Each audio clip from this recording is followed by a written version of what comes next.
Assalamualaikum warahmatullahi wabarakatuh.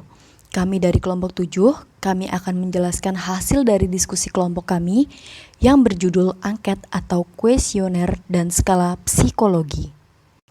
Pengertian: angket merupakan alat atau instrumen dalam mencari sebuah data. Ada beberapa pengertian terkait dengan angket oleh beberapa ahli, yaitu yang pertama Suryo Anwar.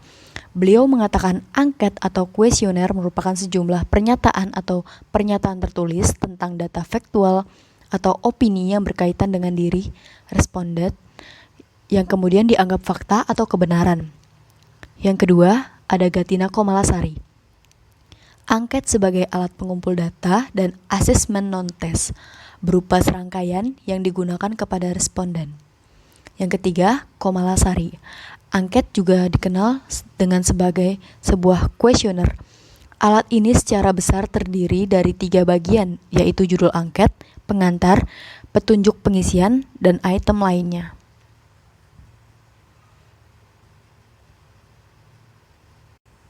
B. Angket secara khusus berfungsi untuk 1. Mengumpulkan informasi sebagai bahan dasar dalam rangka penyusunan suatu program. Yang kedua, mengumpulkan informasi terkait dengan karakteristik seseorang ataupun kelompok. Yang ketiga, untuk menjamin validitas atau cross-check informasi yang telah diperoleh.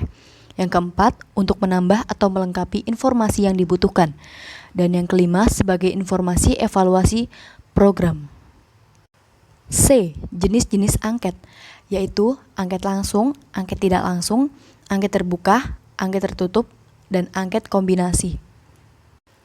D. Langkah-langkahnya, yaitu menentukan sebuah tujuan yang akan dicapai dari penggunaan angket, menggunakan sebuah variabel yang kemudian diangkat menjadi materi angket, membuat atau menyusun kalimat atau pertanyaan yang dapat mewakili sebuah indikator. E. Kelebihan dan kekurangan angket. Pada setiap instrumentasi tentunya memiliki beberapa kelebihan serta kekurangan. Adapun kelebihan serta kekurangan angket sebagai berikut. Yang pertama, kelebihan angket. Angket mempunyai fleksibilitas mengenai isinya. Hal itu disebabkan karena angket memiliki beberapa bentuk. Menurut Padmo Martono, kelebihan angket diantaranya yaitu lebih efisien dalam memperoleh data, baik dari segi waktu, usaha, dan biaya. Selain itu, dengan angket responden juga lebih leluasa dan bebas tanpa dipengaruhi oleh siapapun. Kekurangan angket. A. Responden kerap kali tidak teliti dalam memberikan sebuah jawaban, sehingga dapat menyebabkan beberapa pertanyaan tidak terjawab. Yang B. Validitasnya sedikit susah ditentukan. Yang C. Angket lebih sulit dari skala sikap. Tentang pengertian skala psikologi. Pengukuran merupakan sebuah proses kuantifikasi pada suatu atribut. Pengukurannya seringkali diharapkan dapat menghasilkan data yang valid. Hal itu tentunya harus dilakukan secara sistematis. Berbagai macam alat ukur sudah diciptakan dalam pengukuran di bidang fisik. Psikologi merupakan ilmu pengetahuan yang mempelajari tentang dinamika kejiwaan manusia melalui perilaku. Dalam perkembangan psikologi menggunakan berbagai pendekatan penelitian. Salah satunya adalah pendekatan kuantitatif. Yang selanjutnya yaitu poin D tentang tujuan dan manfaat skala psikologi. Secara garis besar terdapat 2 tujuan skala psikologi. Pertama, tujuan diagnosis, yakni proses menentukan permasalahan atas kondisi seseorang pada saat ini. Diagnosis ini didasarkan atas data yang ada dalam skala psikologi yang telah diisi oleh individu. Misal, ketika akan mendiagnosis seseorang mengalami depresi, bisa menggunakan Back Depression Inventory atau BDI. Setelah seseorang mengisi BDI, skor BDI tersebut diolah dan diklarifikasikan sehingga mendapatkan kesimpulan tentang kondisi depresi yang dialami. Kedua, tujuan prognosis. Prognosis ini merupakan prediksi atas peluang kesembuhan. Adapun manfaat seperti diantaranya yaitu yang pertama, pada bidang penelitian yang berhubungan dengan perilaku manusia.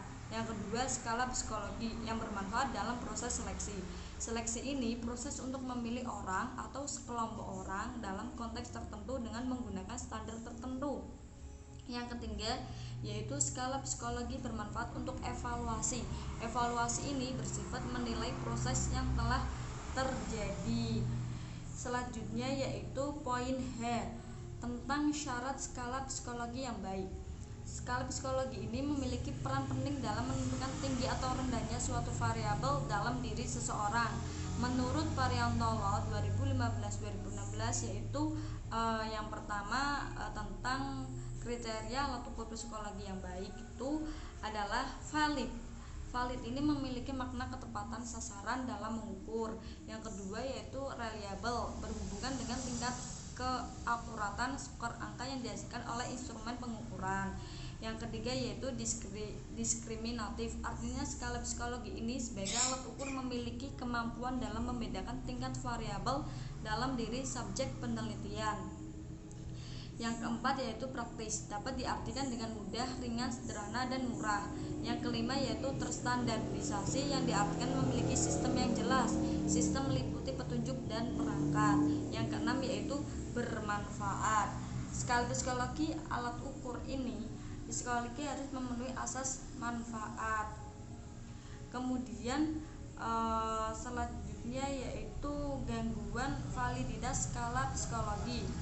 Di antara konsep teori yang kurang dipahami aspek dan indikator keperilakuan yang tidak operasional, penulisan butir pernyataan yang tidak mengikuti kaidah administrasi, skala yang tidak berhati-hati.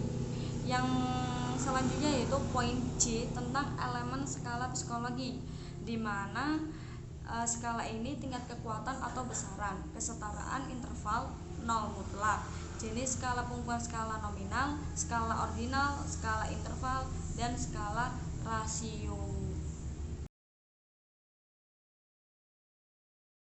Jenis skala pengukuran: 1 skala nominal, 2 skala ordinal, 3 skala interval, 4 skala rasio.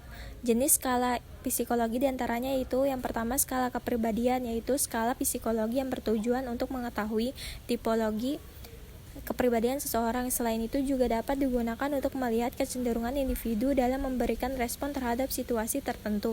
Yang kedua, skala bakat dan minat adalah jenis skala psikologi yang mengungkap bakat dan minat seseorang. Skala bakat dan minat sering digunakan dalam rangka penjuruan sekolah. 3. Skala sikap adalah jenis skala psikologi yang mengungkap penilaian individu terhadap situasi atau objek. Skala ini melibatkan komponen afeksi.